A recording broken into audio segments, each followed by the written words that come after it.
Saúde vascular e gestação.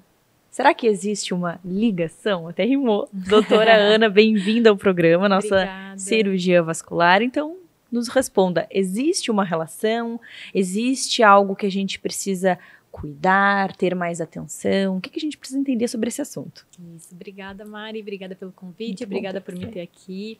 Esse é um tema que eu gosto muito de falar, é um tema super importante, porque, afinal, durante a gestação, a gente tem várias mudanças no nosso corpo, né? Então, a gente tem toda a adaptação do nosso corpo para receber aquele bebê, e a nossa circulação também sofre, né, com isso.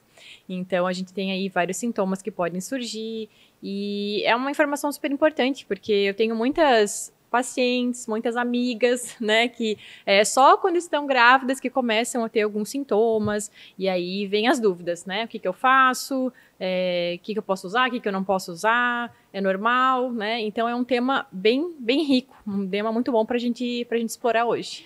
E assim, durante a gestação, então, aumenta a chance de ter varizes? Isso, exatamente. Então, assim, durante a gestação, a principal causa, né, que vai piorar, vai acontecer a piora das varizes é a alteração hormonal, né? Então, durante a gestação, a gente tem essas alterações hormonais e, além disso, outros fatores, né, ao longo da gestação, por exemplo, o aumento, né, do volume ali uterino, e tudo isso vai ocasionar uma piora das varizes, né, ou piora de alguns sintomas que também são semelhantes aos sintomas das varizes, como o inchaço, né? Então, quem já tem uma tendência a ter varizes, pode ser que piore na gestação.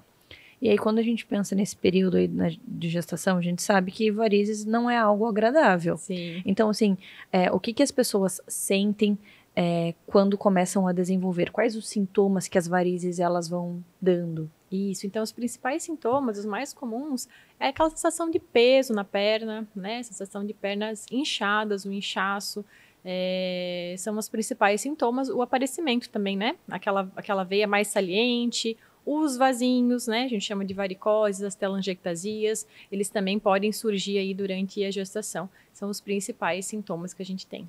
E a gente não quer passar 9 meses assim. E aí, o que a gente pode fazer? Porque sabemos que durante a gestação é um período bem complicado, assim, né? Não, muitas coisas não podem ser feitas, remédios, enfim. O que tem para as mulheres, para as gestantes, nessa época aí, pensando nas varizes?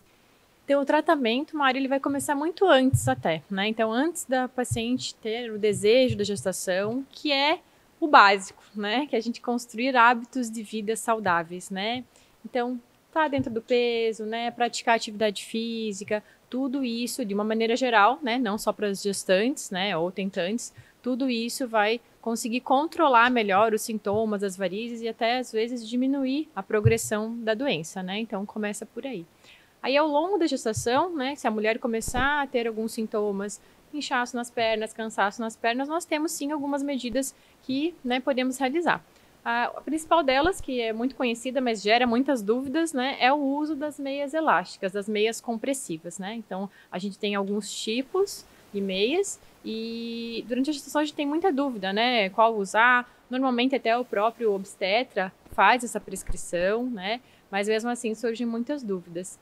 Então, o que eu costumo dizer, né, nós temos 3 tipos de meias, né, nós temos a meia que é a 3/4, que vai até o joelho, né, um pouquinho abaixo do joelho, temos a 7/8, que é a meia coxa, e temos a meia calça. Então, o básico, o mais fácil de utilizar, que eu mais prescrevo, é a meia 3/4, né. Geralmente a gente utiliza a média compressão, então, mas mesmo assim é necessário passar por uma avaliação médica, né, então tanto do obstetra que acompanha, quanto de um cirurgião vascular, é necessário para ver se realmente é indicado. A 7/8 e a meia calça também podem ser utilizadas, né? A meia calça, algumas têm aquelas meias específicas para gestante, né? Não sei se você já viu, né? Aquela meia que tem a barriguinha, um lugar para barriguinha.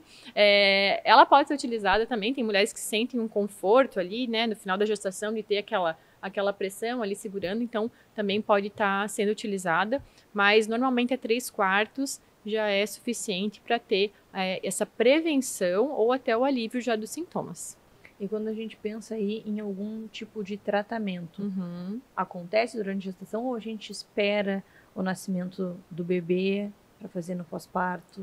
Depende de cada caso. Como que vocês avaliam? Então, os tratamentos, né, que envolvem cirurgia, né, então, porque quando a gente tem alguma varizes, né, que tem indicação de um procedimento cirúrgico, a gente vai esperar, né? Também se a gente fala em tratamento dos vasinhos, então às vezes eu recebo algumas pacientes apavoradas, né? Olha o tanto de vasinho aqui que surgiu, né? Pode até às vezes não ter tantos sintomas, também tem a preocupação estética, né?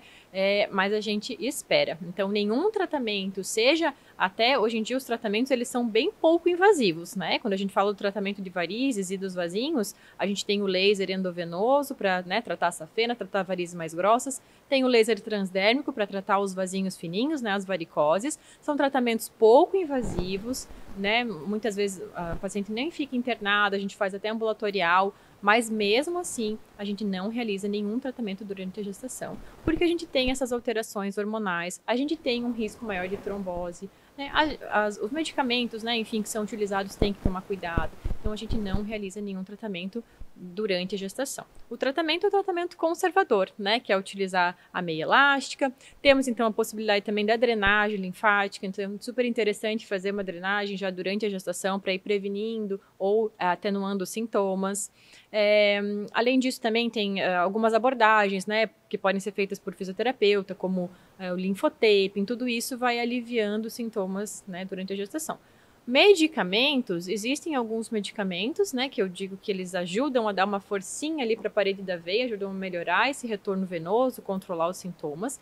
Eles até podem ser utilizados mais ali no final da gestação, em casos selecionados. Então, após uma avaliação bem criteriosa, alguns medicamentos são até liberados, então, mas a gente usa com muita cautela. E os tratamentos aí a gente deixa para depois. Quando a gente pensa nesse depois, quanto tempo depois do pós-parto? Isso, então depois, para fazer os tratamentos é no mínimo 3 meses, tá? Quando a gente fala nos vasinhos, tá? No tratamento ali do consultório, no mínimo 3 meses. Idealmente esperar 6 meses. Eu espero 6 meses. Quando as minhas pacientes vêm, eu falo, vamos esperar aí uns 6 meses. A amamentação em si não é uma contraindicação, afinal a gente até estava falando sobre isso, né, Mari? Às vezes a gente tem uma amamentação por um período mais longo, então como é que, né, a mulher às vezes vai ficar por alguns anos amamentando, né, e não vai tratar suas varizes. Então a amamentação em si não é uma contraindicação, porque a mulher às vezes pode, né, prolongar, mas claro que naquele início você está com a amamentação mais intensa, tem que restringir mais o uso de medicamentos, então a gente espera 6 meses, além desse motivo, né, pelo motivo até que nesses primeiros meses a gente tem uma alteração hormonal, então o nosso corpo está tentando se reorganizar do ponto de vista hormonal, né? Então, nos primeiros 45 dias mesmo, ali após o parto, a gente tem um maior risco de trombose, né? Nesse período pós-parto, muito mais até do que no parto em si. Então, lógico, ninguém faria esse tratamento, né, nesse período ali do puerpério, mas a gente está organizando, né, o nosso corpo do ponto de vista hormonal. Então, muitas vezes, muitos desses vasinhos, eles regridem, né? Então, por isso que a gente até espera esse período de 3 meses, 6 meses, porque às vezes esses vasinhos, eles regridem, aí os que sobrarem, aí a gente vai lá, vai avaliar, vai planejar o tratamento e vai realizar o tratamento, né? Tem muitas mulheres que até sobem e não se incomodam com isso, né? Mas aquelas que já tinham os vasinhos antes, ou já tinham varizes mais grossas antes da gestação, né? Aí dificilmente vai regredir completamente. Aí a gente tem que partir para um tratamento. Perfeito, adorei. Obrigada por dividir tanta informação e conhecimento conosco e até a próxima. Ótimo. Até a próxima, Mari.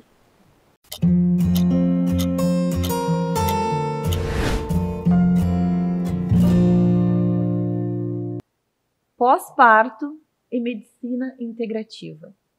Uma relação, quem vai nos explicar é o Dr. Otávio, nosso médico integrativo. Bem-vindo ao Minuto Mamãe e Bebê. Muito obrigado, agradeço o convite. Muito bom ter você aqui para falar sobre esse assunto super importante, que é o pós-parto, o momento em que as mães não se olham e precisam de uma ajuda, pensando em vitaminas, suplementação, enfim. Então, conta para nós um pouquinho desse olhar para a mulher no pós-parto e a medicina integrativa. Como que funciona essa ligação? Sim, é um tema muito importante, porque na verdade é o momento mais importante, né, e de maior felicidade, que é o nascimento de um bebê para a vida da mulher, né?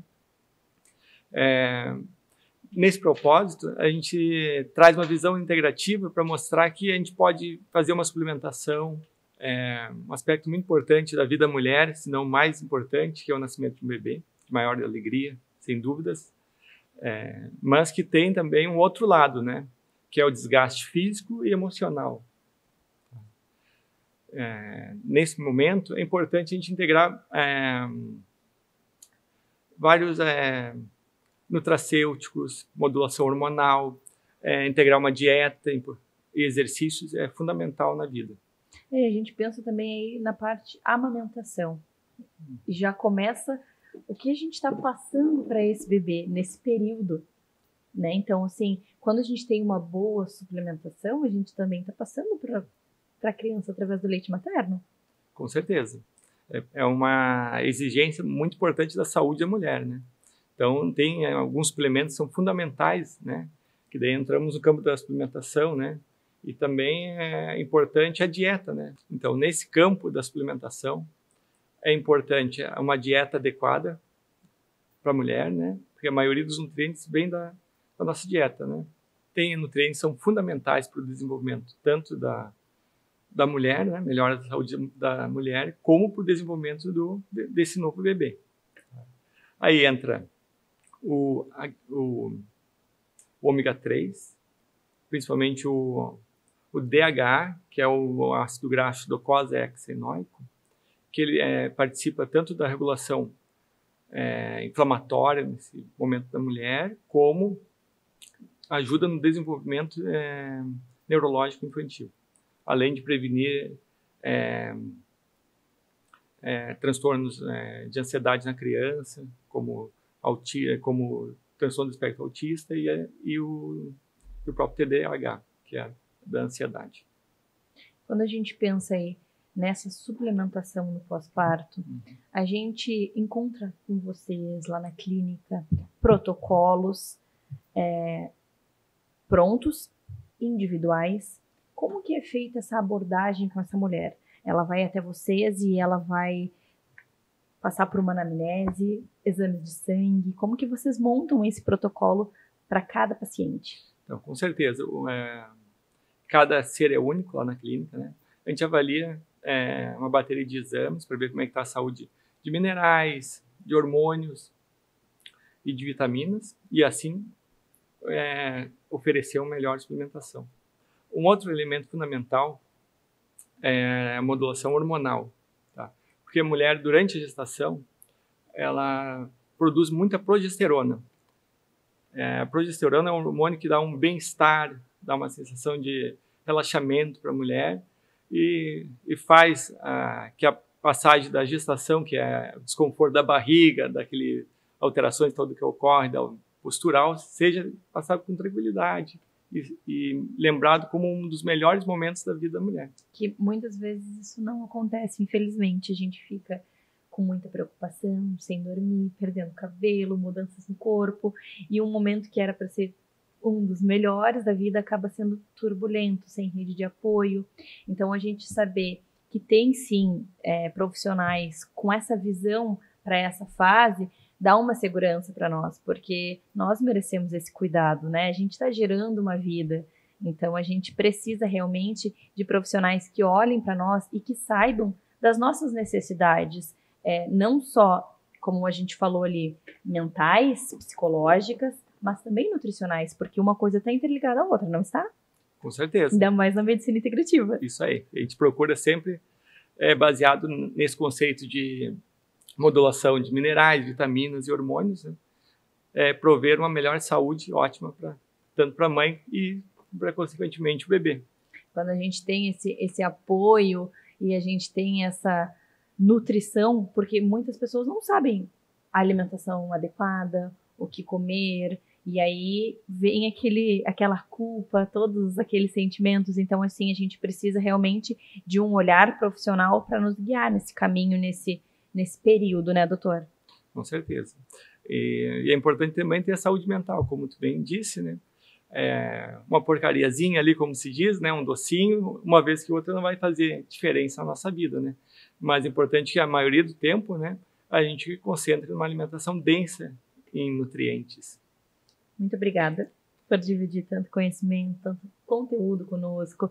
Se você está vivenciando essa fase e quer um médico integrativo para te ajudar a cuidar de você e do seu bebê, consequentemente, procura lá no Instagram do Minuto Mamãe Bebê, o Dr. Otávio. Marque uma consulta com ele, eu tenho certeza que você vai estar muito bem amparada e cuidada, né, doutor? Com certeza. Até a Muito próxima. obrigado. Até a próxima.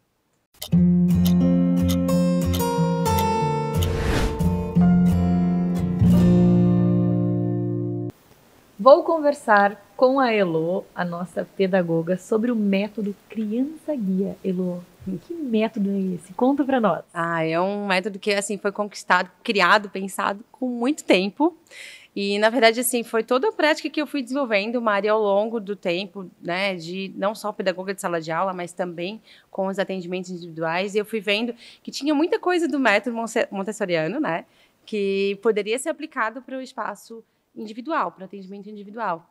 Então, eu comecei a anotar tudo isso e ficar muito empolgada porque eu via o resultado sendo muito mais efetivo com as crianças, né? Então, quando a gente tem um olhar, acredito assim, que todo profissional que trabalha com atendimento individual, ele vai olhar para a criança e vai pensar o que ela tem de demanda, o que eu tenho que estar trabalhando, quais são né, aquilo que eu observo que vai surtir muito efeito. Então, a gente tem um olhar para a aprendizagem que é da neurociência, né? Estudando desenvolvimento infantil, mas é bem individualizado para aquela criança. A diferença no método é que a gente entende outras questões que são bem importantes, que é bem legal, e que é claro que eu sou apaixonada por isso, que é entender o quanto a criança mostra para a gente. A criança ela vai apresentando para a gente as demandas dela, né? Justamente nos interesses também. Então, é uma coisa bem assim, quando a gente deixa a criança livre, ela sente que aquele lugar é um lugar que ela está acolhida, que ela sente aceita, que ela sente pertencente, ela tem até a coragem de buscar coisas que são algo que são da dificuldade dela. E ali, a motivação, Mari, é muito maior, porque ela tá buscando, né? Então, o comum, vamos dizer assim, no atendimento, é o profissional apresentar tudo, né? Hoje nós vamos trabalhar com isso. E aí tem todos os recursos que separou ali para atendimento. Na proposta do método, é a gente preparar o ambiente e a criança vai ao encontro do ambiente e vai buscar aquilo que eu já tinha separado antes, mas ela busca. E aí faz toda a diferença, porque ela vai motivada, né? Ela se sente capaz. Então, esse trabalho é de muita repetição, é claro, mas faz muita diferença na qualidade, no resultado que a gente tem, né? É um pouco disso tudo. E para quem é esse método? Como que faz para ter acesso? Hoje, a ideia do método foi porque muitas professoras me procuravam, dizendo, Elo, eu gosto dos vídeos, eu gosto da forma como tu está trabalhando com as crianças, eu vejo o resultado. Inclusive, eu trabalhei muito com filhos de professores, né, filhos de médicos, filhos de professores, pessoas que estavam estudando educação, que estavam interessadas em educação e começaram a me procurar porque achavam a proposta do meu trabalho muito interessante. E aí eu pensei assim, eu não quero que isso acabe comigo, né? Eu preciso deixar isso registrado porque a forma como eu estou fazendo é realmente muito interessante, que é agregar Montessori para essa forma de atendimento individual. E aí ele é voltado muito para professoras que querem atender individualmente, que querem começar, mas também para profissionais que já estão atendendo individualmente, né? Por exemplo, uma neuropsicopedagoga, uma professora que dá aula particular, ou uma professora que é de uma sala de atendimento especializado, né? De uma AE. Então, a pessoa que está ali com uma criança ao lado, ela pode ter essa oportunidade de ter um curso que é voltado para ela, explicando como que ela pode fazer, como que ela pode aplicar, que recursos que ela pode utilizar. Então, assim, é uma formação com 12 módulos, que ela é exatamente o passo a passo, assim. Quando eu digo assim, tem gente que fala, não tem manual, assim, tem. O que a diferença é que você pode adequar isso com aquilo que casa contigo, né? Então, ali tem o meu manual, né? E aí as pessoas vão fazendo essas mudanças que são de acordo com o perfil do profissional mesmo, né? Mas tem o meu lá, então isso ajuda muito, né? Eu tenho relatos assim lindos de professoras que realmente se identificam também com o meu trabalho e conseguiram adequar para o trabalho delas, né? Porque essa parte que você falou de não deixar só com você é algo muito grandioso, porque se você fez algo que deu certo, por que não compartilhar com outras pessoas? E claro que essas pessoas que vão ter acesso a esse material, elas vão colocar a essência delas também. Sim. Mas com muita informação e muita... mostrando o que já deu certo. Sim. Sim, e essa é a intenção, né? Eu acredito muito que o bom trabalho, assim, um profissional de qualidade, ele tem um olhar muito interno, né? Então, ele consegue entender aonde são as questões que ele produz com muita qualidade, a gente consegue ter essa... Enfim, a gente diz que é um adulto interno muito preparado. Inclusive, num dos módulos do curso, da formação, ela é voltada para o adulto interno preparado, né? Porque a gente só consegue oferecer aquilo que a gente tem, né? Então, se eu preciso ser muito empática com essa família para oferecer um atendimento individualizado, né? Porque eu preciso orientar a família. E se eu preciso orientar, eu preciso realmente entender eles. Não adianta ser daqui para lá, assim, né? Tem que ter essa troca, eu tenho que conseguir ler a família, entender por que eles não estão conseguindo fazer aquilo que eu estou orientando, porque senão a gente está batendo na parede, não adianta. Então, esse preparo interno é saber ler o outro, saber utilizar estratégias que vão levar isso de uma forma mais prazerosa para a família também. Então, eu falo assim, por exemplo... quando a gente indica um jogo para a família, né? Olha, esse jogo aqui é algo que a criança tem muito interesse no atendimento, então pratique em casa. E aí eu mando áudios, né, orientando. Essa é uma coisa que no método eu ensino muito elas a fazerem também, né? Olha, a orientação, ela casa e junta, une, né? Aquele laço que une a família contigo com a escola. Então a gente precisa ser essa ponte que liga a escola com a família, que liga... E eu vejo o nosso trabalho, né, que é um trabalho muito... Assim, eu sou suspeita, porque eu sou apaixonada, mas é um trabalho muito bonito porque a gente tem grandes resultados, porque a gente faz as coisas fluírem, né? E não é para travancar, é o contrário, é para fluir, para fazer a escola entender como que ela pode ajudar melhor, né? Então, levar a orientação, a família entender como é que eles podem ajudar mais a criança naquela demanda ali, que sempre vai ter muita influência da família, né? A questão da criança é totalmente um reflexo daquela condição que a família está criando ali, né? Do contexto da família.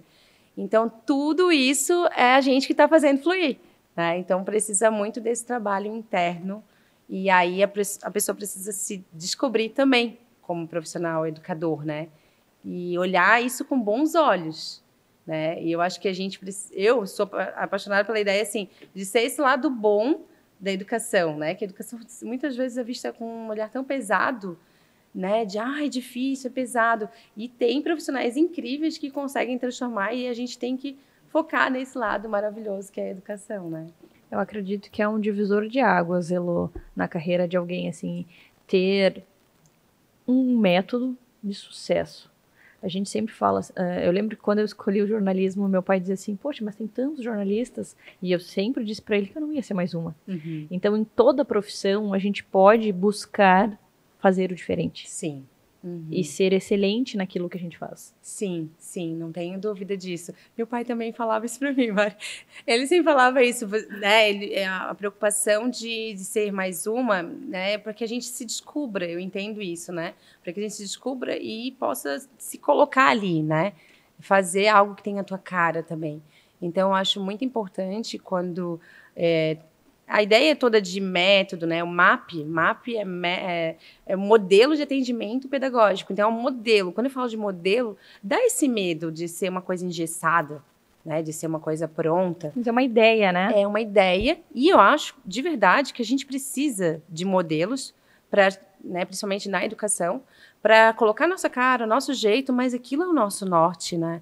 E isso faz... A gente tem um molde, né? E aí, a gente tem a base e aí a gente vai colocando a nossa forma de trabalhar. Isso, Mas a gente tem, isso dá certo, assim tem que ser. Aí você vai se adequando, né? Exatamente. E isso ajuda muito porque ali é como se fosse um manual para te voltar, né? Então, o MAP tem, além do grupo de profissionais que estão ali no grupo, no WhatsApp, que estão trocando, que estão trocando ideias, respondendo lá nos comentários, estão sempre conversando, que são profissionais que trabalham todos na mesma área e gostam, né? É importante para elas ter essa troca, às vezes até de situações de cotidiano, assim, que não necessariamente é da parte conceitual, de conteúdo e tal, mas é de situações que elas vivem no cotidiano, acabam sendo esses assuntos que mais interessam, a gente está trocando, né?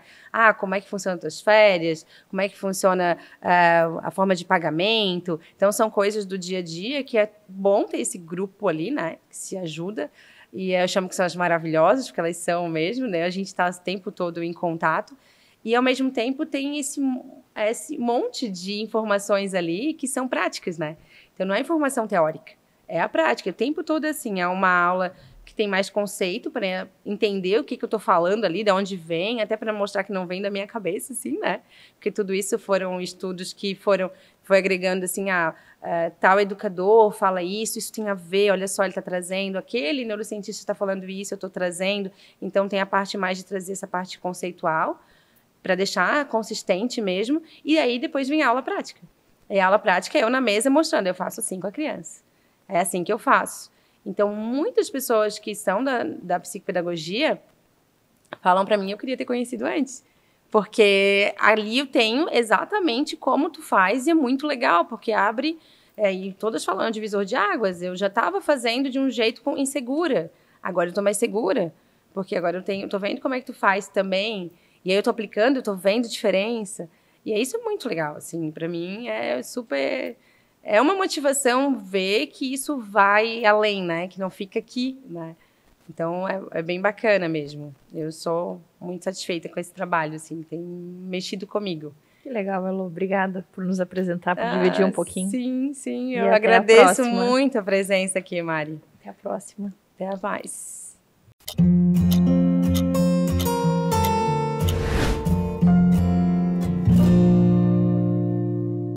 Gestação e urologia. Será que existe uma ligação entre esses dois assuntos? Quem vai nos explicar tudo é o Dr. Rodolfo, nosso urologista. Bem-vindo ao Minuto Mamãe e Bebê.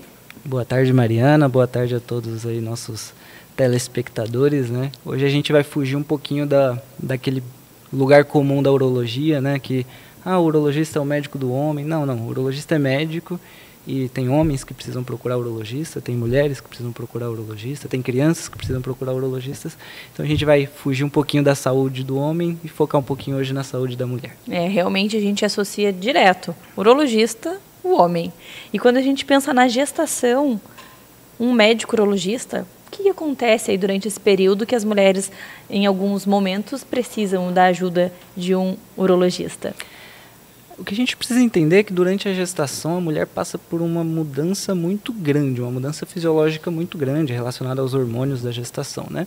E logo no início da gestação, essa paciente, essa mulher, né, ela começa a produzir mais urina, né?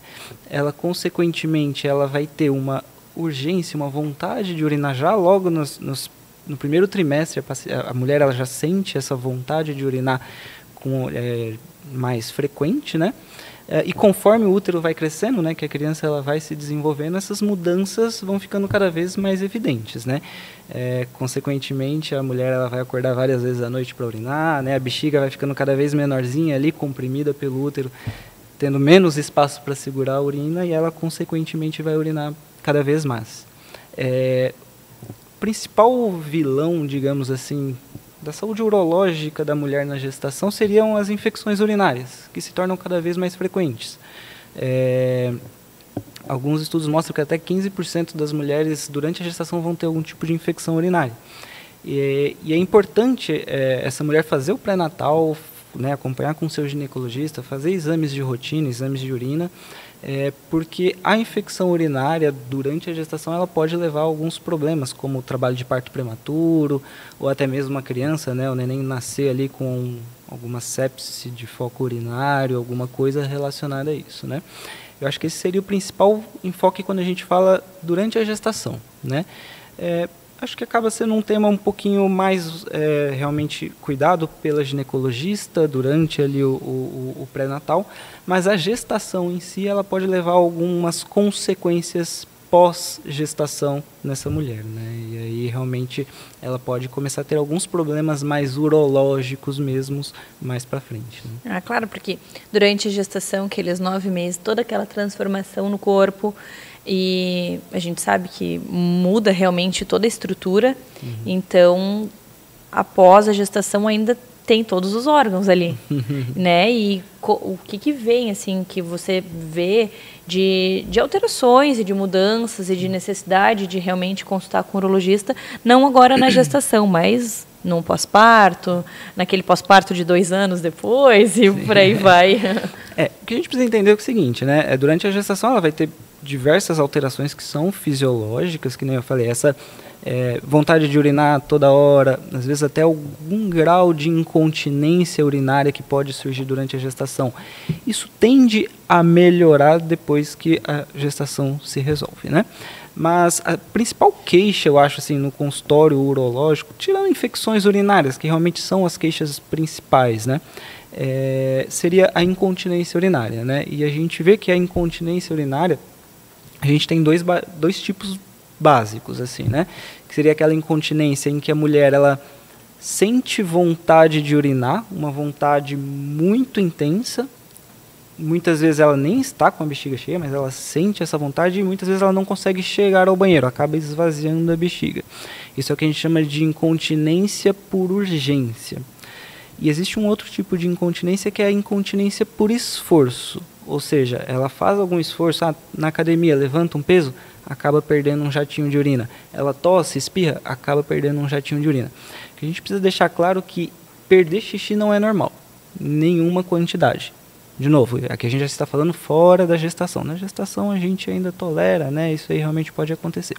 Fora da gestação não é normal perder urina. Então sempre passe com o teu urologista para que a gente possa fazer essa avaliação melhor, entender essas queixas e conversar junto aí como que vai ser feito esse tratamento, esse acompanhamento. Doutor, quando a gente pensa nessas alterações, aí, perda de xixi, o que vem de tratamento, o que a gente pode fazer para que, como você falou, não é normal, não é aceitável, então a gente precisa organizar e precisa deixar de uma forma normal. Sim. Primeiro passo realmente é investigar se tem alguma causa para aquilo. Por exemplo, uma infecção urinária que você vai tratar com antibiótico, alguma coisa do tipo. Então, alguns exames básicos, ver se você tem uma pedra no rim, alguma coisa que possa estar justificando isso, né? Uma causa para aquela incontinência urinária. Quando a gente exclui isso, a gente vai tentar diferenciar daquela incontinência por urgência daquela incontinência por esforço, que são tratamentos diferentes, tá?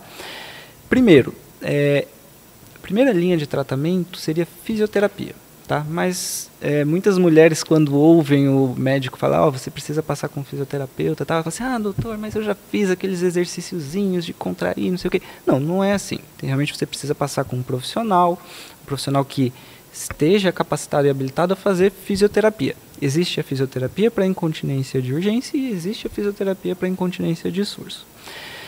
Fisioterapia é a primeira linha de tratamento. Depois da fisioterapia, na incontinência por urgência, a gente tem algumas medicações, comprimidos que você vai tomar, às vezes tem que associar mais de 1, 2 comprimidos por dia e a gente vai avaliando, né? Não melhorou? A gente pode chegar às vezes até usar o botox que a gente faz na testa ali, a gente pode usar o botox dentro da bexiga para relaxar essa bexiga. É o mesmo princípio, né? A gente relaxa a musculatura para não ter rugas, a gente relaxa a musculatura da bexiga para essa bexiga tolerar mais aí a capacidade dela e parar de ter essa urgência urinária, né? Quando a gente pensa na incontinência por esforço, eu acho que essa é a que principalmente vai ter uma boa resposta na fisioterapia, principalmente se o paciente ficar, né, acompanhar com o fisioterapeuta, fazer todo, né, que eu falo, não é só fazer uns exercíciozinhos, né, tem que realmente fazer todas as sessões de fisioterapia, fazer conforme é preconizado com o fisioterapeuta, com o profissional. Não resolveu, a gente parte para alguns procedimentos cirúrgicos, né, que seria as telinhas, né, as famosas telinhas, né, que a gente coloca lá para a gente substituir, na verdade, a musculatura que serve ali para segurar essa urina dentro da bexiga, né? Então essas seriam as principais diferenças desses dois tipos de incontinência urinária. Eu adorei, muito obrigada por dividir tanto conhecimento, tanto conteúdo conosco. Se você ficou com alguma dúvida, você entra lá no Instagram do Minuto Mamãe Bebê, procura o Dr. Rodolfo, aí já marca a consulta, porque nada substitui uma boa avaliação, uma boa consulta, tirar as dúvidas direto com o médico. Obrigada, até a próxima. Eu que agradeço, Mariana, muito obrigada. Na dúvida, marque uma consulta, procure um profissional e a gente está aí para ajudar todo mundo.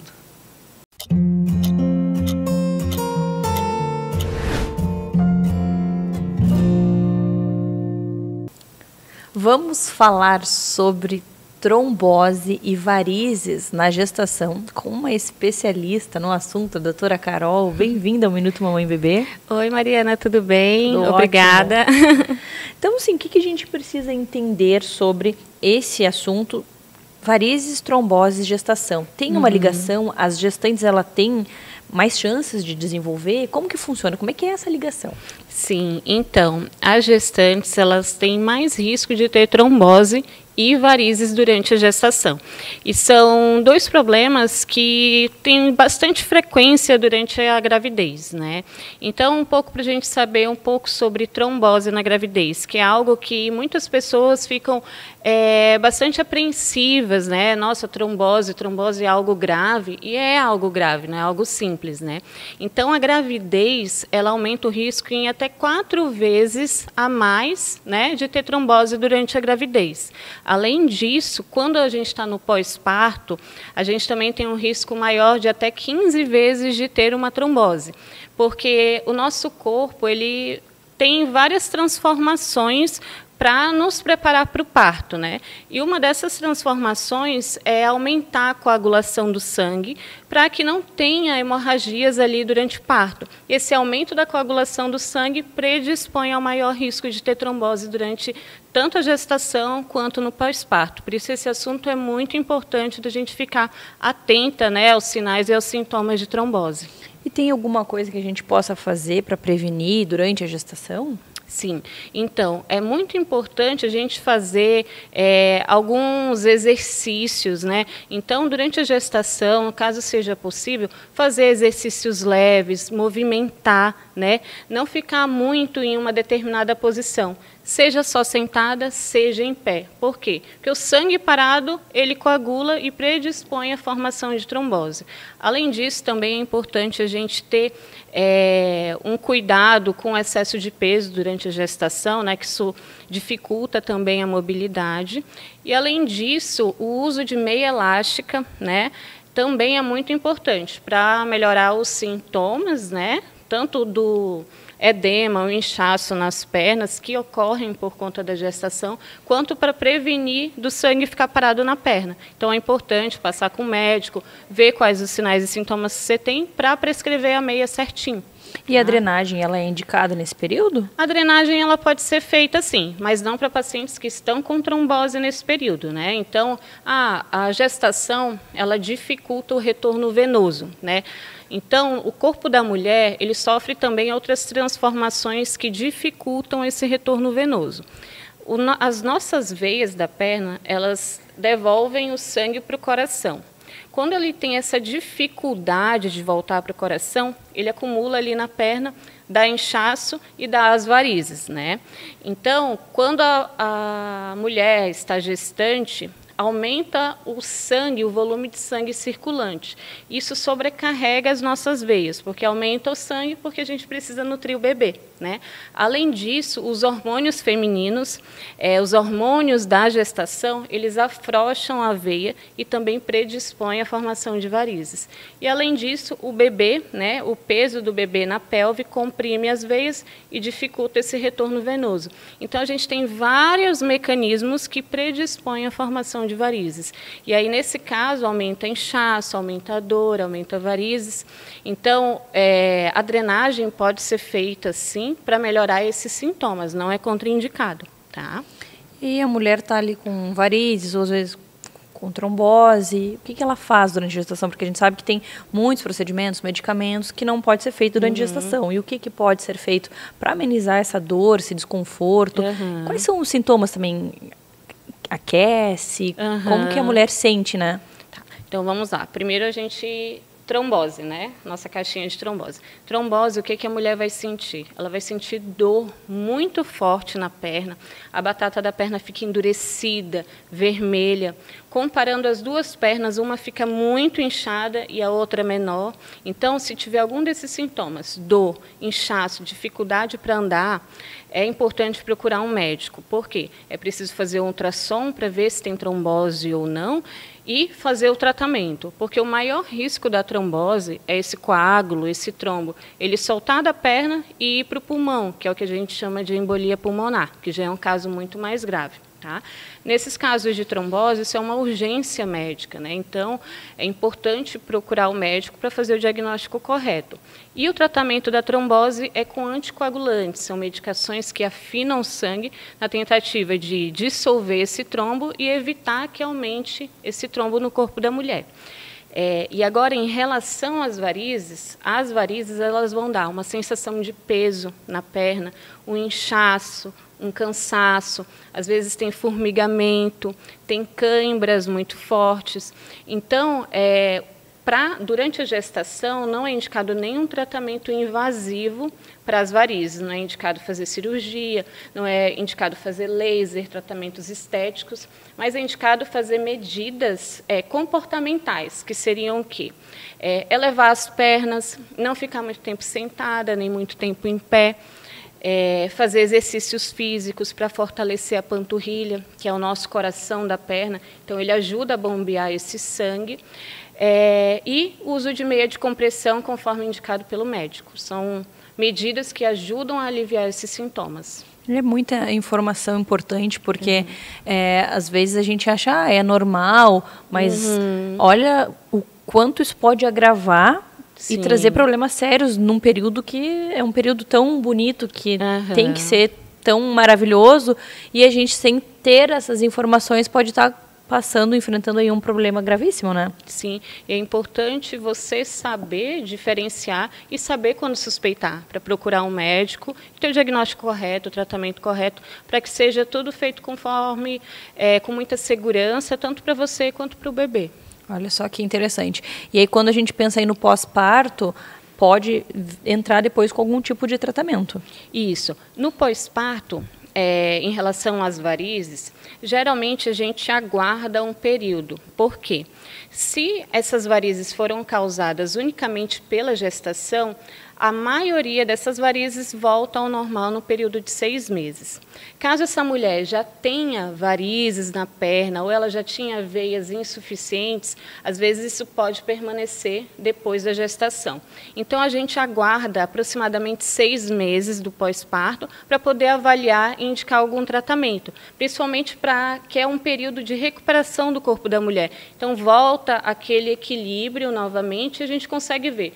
Fiquei com varizes e sintomas, vamos conversar para tratar. Nossa, minhas varizes sumiram depois da gestação? Ótimo, então foi somente ocasionado pela gestação. Sensacional, muito obrigada por todas as informações e até a próxima. Até, obrigada, viu, Mariana?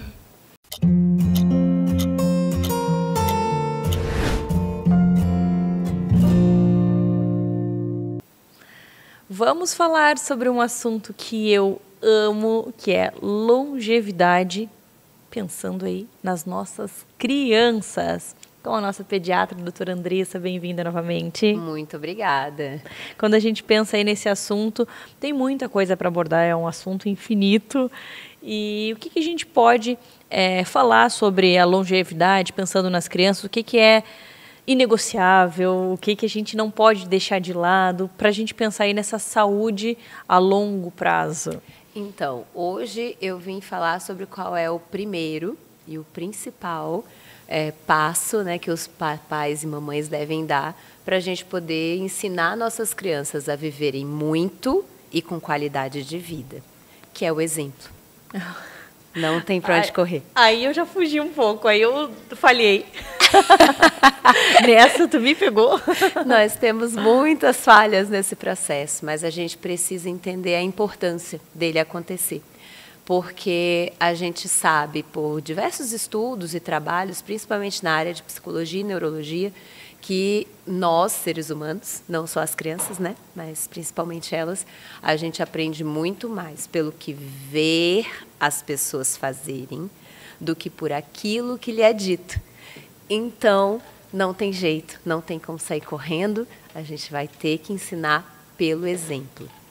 Então, número 1, mudar tudo dentro de casa, não só oferecer comidinha saudável, comer saudável também, mostrar para a criança que a gente está fazendo atividade física, Exatamente. Que a gente faz terapia. Eu gosto muito da frase de um romancista que ele fala que as crianças elas não são muito boas em ouvir aquilo que os mais velhos falam, mas elas conseguem imitar perfeitamente. Olha o peso disso e a importância da gente trazer essa reflexão, porque assim, a gente quer muito que os nossos filhos sejam saudáveis, não tenham nenhuma doença, que vivam muitos anos, mas olha a responsabilidade que temos no nosso dia a dia. Sim. Com o que fazemos com o nosso corpo. E isso é uma coisa que, assim, se você for ver, não é nova, não tem nada de novo, né? Inclusive, isso está na Bíblia, né? Um livro que foi escrito há mais de 2000 anos, em Provérbios 22:6 fala: ensine a criança no caminho que deve andar, e ainda quando for velho, não se desviará dele. E aí é importante a gente atentar para a primeira parte desse provérbio, ensine a criança no caminho que deve andar, e não ensine o caminho que deve andar. Porque quando você ensina o caminho, você está fora do caminho, apontando para o lugar onde ela deve ir. Me arrepiei, olha quando aqui. você ensina no caminho, você está andando junto. Então, você está mostrando o caminho para ela. Nossa, forte. É uma bom mãezinha lembrar. vai se matricular na academia, vai ter hábitos saudáveis. Então, e o que a gente pode fazer, né, para ensinar pelo exemplo, né? O que os pais podem fazer para ensinar pelo exemplo? A gente precisa relembrar que nós, como seres humanos, nós temos 3 aspectos que precisam ser cuidados. Precisa cuidar do corpo, da mente e do espírito. No corpo, é o óbvio, é aquilo que todo mundo fala há muitos anos. Então, se você quer que seu filho coma saudável, você tem que comer saudável. Se você quer que seu filho faça atividade física, você tem que fazer atividade física, porque ele precisa ver você fazer para fazer. Se você quer que seu filho tenha um bom aprendizado, porque isso é muito importante nos anos mais futuros dele, né? Para ele não perder memória, para ele poder guardar dados, né? Você precisa aprender. Então, você tem que estar sempre mostrando para o seu filho que você está aprendendo coisas novas, que você está lendo, que você está estudando, porque assim ele vai fazer também, né? Então, se você vai falar para ele sobre a importância do sono, você tem que dormir bem. Não adianta você querer só dizer para ele o que fazer e não fazer. E todas essas coisas que eu acabei de falar, que são extremamente importantes para a nossa saúde física, são coisas que todo mundo fala há muitos anos que a gente precisa fazer para viver mais e melhor. Então, não é nenhuma novidade, né? A gente só precisa colocar em prática. A segunda parte do nosso tripé, que seria a mente, essa é mais importante aí no exemplo. Esse aí não tem escapatória. Eu me escondo agora, vou para baixo da mesa? Porque eu ouvi uma frase há uns 2 meses atrás que foi assim impactante para mim. Porque a pessoa falava assim, é primeiro em mim e depois através de mim. Então, como é que você ensina a saúde mental para uma criança se você não tem a sua saudável? Não tem como. Então, primeiro você resolve o seu, para depois você ensinar para a criança. Então, a primeira coisa é você observar o que precisa ser resolvido em você, como mãe, como pai, né, para que você seja capaz de, primeiro, ensinar a criança os sentimentos, falar o nome, dizer qual que é aquele que ela está sentindo, porque ela não sabe isso de berço, ela tem que aprender isso, então alguém tem que ensinar. Aí depois você, além de ensinar para ela o que ela está sentindo, você tem que ensinar como é que ela vai lidar com aquele sentimento, principalmente quando esse sentimento não for bom, né? Como é que ela vai resolver aquilo com ela, como é que ela vai se acalmar, como é que ela vai se estabilizar novamente. E, por fim, você vai ter que ensinar para ela como é que ela vai lidar com aquela situação que causou aquele sentimento. É fácil? Desafiador, mas faz todo sentido. Uhum. Por que a gente vê crianças que não conseguem lidar com as emoções? Porque os pais não conseguem também. Exato. Aí a gente quer exigir das crianças algo que a gente não aprendeu. Não tem porque como. não foi ensinado para nós pelo exemplo. Exato. Então, é que a gente corta aquele ciclo, né? Então, eu, como mãe, a minha mãe não me ensinou, mas eu quero ensinar para minha filha. Então, agora eu vou romper e vou buscar conhecimento. Eu vou buscar e para eu poder ensinar, porque senão não tem como, né? E a última parte do tripé ali, que é o espírito, né? A gente não tem outra forma a não ser pelo exemplo de ensinar nossas crianças. Então, ensinar espiritualidade para uma criança é uma coisa muito importante para que ela adquira força e coragem. É muito importante a criança saber que, independente de estar o pai e a mãe perto dela, tem algo maior que a protege, que a guia e que toma conta dela em qualquer momento da vida dela. Porque a partir daí ela consegue caminhar para ir buscar o que ela precisa buscar. Entendeu? Então, não depender só do pai e a mãe físico, ela precisa saber que ela tem algo maior que protege. Porque mesmo quando você não estiver, a criança vai continuar buscando e caminhando, porque ela sabe que ela está protegida. E aí não tem como, você vai ter que falar para a criança da sua fé, você vai ter que levá-la nos ambientes onde a sua fé é professada, você vai ter que ter contato com pessoas que professem a mesma fé que você, independente de qual seja ela. E à medida que a criança for amadurecendo, obviamente, aí ela vai escolher se ela quer aquela ou se ela quer conhecer outras, mas aí, né, faz parte do conhecimento dela, do amadurecimento dela, né? Amei. Muito obrigada por todas essas informações, foi um divisor de águas para mim. Agora colocar em prática, espero que você também coloque, para a gente ter aí um mundo com crianças saudáveis em todos os aspectos, né? É verdade. Obrigada e até a próxima. Até mais.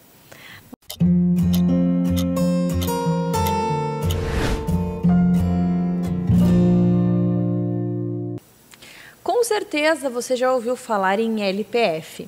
Mas você sabia que o LPF é essencial antes da gestação, durante e depois? Eu fiquei sabendo agora com a minha xará, a Mari. Bem-vinda ao Minuto Mamãe Bebê. Obrigada, Mari. Que bom estar aqui contigo. Muito bom te receber e entender, então, que o LPF é ótimo antes, durante e depois. Conta pra nós. E para quem não conhece, o que é LPF? Pra gente começar. Vamos lá. O LPF, então, ele é a sigla de Low Pressure Fitness, que significa um exercício de baixa pressão interna no abdômen. Então, ele é um exercício postural e respiratório, e ele é baseado nessa regulação da pressão interna do abdômen. Por isso que ele é tão interessante nessa questão da gestação e do pós-parto. Então, assim, em que idade a mulher pode começar a fazer? A gente está pensando aí na gestação, mas não preciso estar grávida para começar, eu já posso começar antes. Pode. O LPF ele não tem nenhuma restrição de idade, todas as idades podem praticar. Ele é uma técnica que ele é bem conhecido como a técnica da barriga negativa, né? Como ele ficou mais conhecido aqui no Brasil pela redução de medidas na região abdominal. Ele é excelente para isso.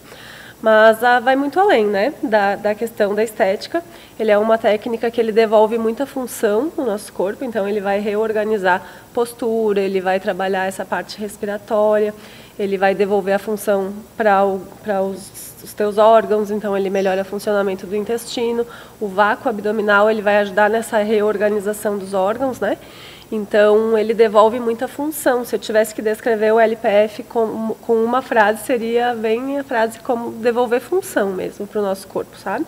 Que legal, Mari. E assim, existe uma diferença na gestação de uma mulher que fazia antes o LPF e uma mulher que nunca fez? Pode existir, né? Depende de todo o histórico dessa mulher. Então, eu sempre gosto de dizer que o LPF ele é necessário uma avaliação bem precisa antes de começar, né, para entender melhor quais são as necessidades dessa mulher. Mas no pré-gestação ali, ele pode ser muito benéfico no sentido de reforçar essa parede abdominal, né? Então, ele pode até prevenir uma diástase pelo fato dessa parede abdominal estar mais reforçada. Olha só que interessante.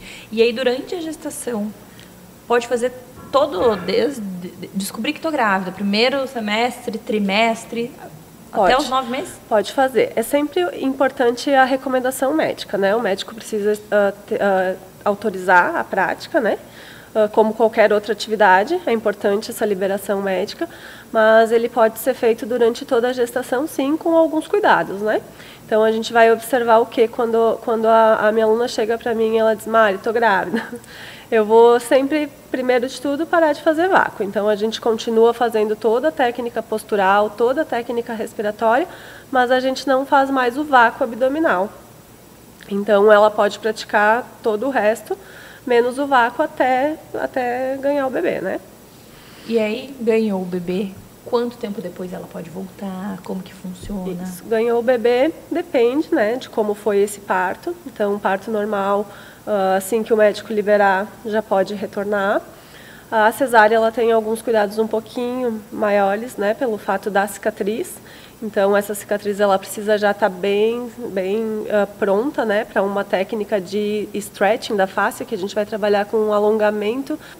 E aí ela precisa, então, estar com essa cicatriz já bem pronta para retornar. O indicado é pelo menos 90 dias depois da cesárea. Entendi. Mari, e assim, como que acontece? São sessões, quantas vezes por semana, quanto dura, né? São aulas individuais, em grupo? Conta tudo para nós. Então, eu tenho várias possibilidades de aulas, né? A avaliação sempre individual. Então, nessa avaliação eu vou fazer uma anamnese, eu vou conhecer melhor essa pessoa, conhecer um pouquinho a rotina, né? E aí, baseado nessa avaliação, aí eu vou orientar ali, ó. O ideal para ti seria aulas individuais ou tranquilo você entrar numa dupla, tranquilo você entrar num trio. E aí eu trabalho até com 3 pessoas por horário. Gestante, sempre sozinha. Aí já tem mais cuidados, a gente tem que ir no tempo dela, né? Eu digo sempre que o LPF é muito sobre sentir. Então, a gestante, ela está passando ali por um processo já diferente, né? Já tem que ter alguns cuidados maiores, a gente já não pode fazer o vácuo, vai depender de algumas posturas, às vezes não vai ser muito confortável, então a gente tem que ir sempre baseado de acordo com o que essa pessoa está sentindo. Então, na gestação é sempre aulas individuais.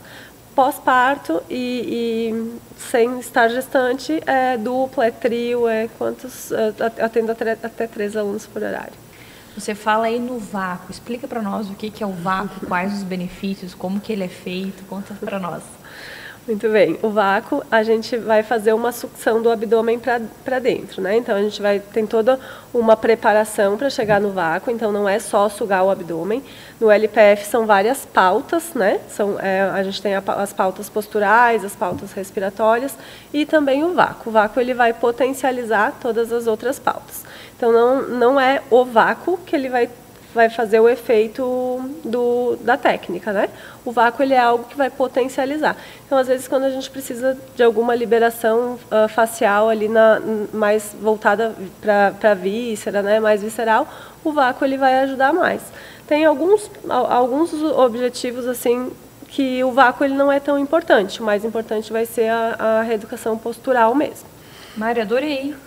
Quanta informação maravilhosa.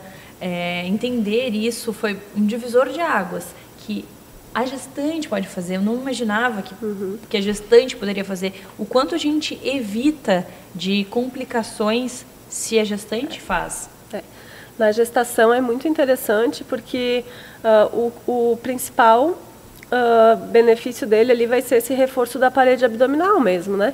Então, o reforço de assoalho pélvico, que é muito importante também para evitar incontinência urinária, para evitar a diástase. Não é que a diástase não vá acontecer, mas é que se essa parede abdominal ela estiver fortalecida, quando o bebê nascer, ela vai retornar, né? Com mais facilidade do que se essa parede abdominal não estiver fortalecida.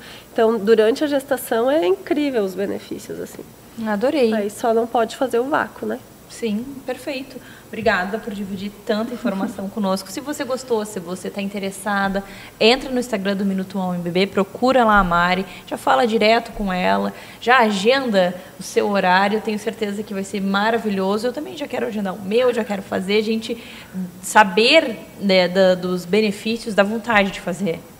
Então, obrigada por deixar esse gostinho de quero fazer. Imagina, obrigada. Até a próxima, Mari. Até a próxima.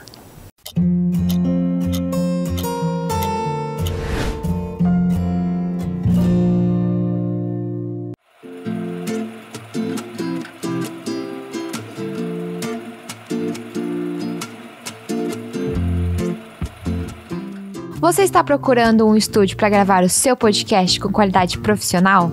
O nosso estúdio oferece tudo o que você precisa. E sabe qual é o nosso grande diferencial? A oportunidade de ter o seu conteúdo exibido em nosso canal de televisão.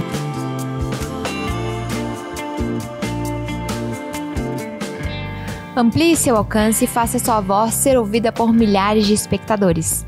Agende agora mesmo uma visita ao nosso estúdio e veja como a gente pode elevar o seu conteúdo. Marque uma visita pelo nosso site www.primertv.com.br ou entre em contato pelo nosso WhatsApp, onde o QR Code está aqui no canto da tela. Não perca essa oportunidade única de elevar o seu podcast ao próximo nível e ganhar visibilidade na TV.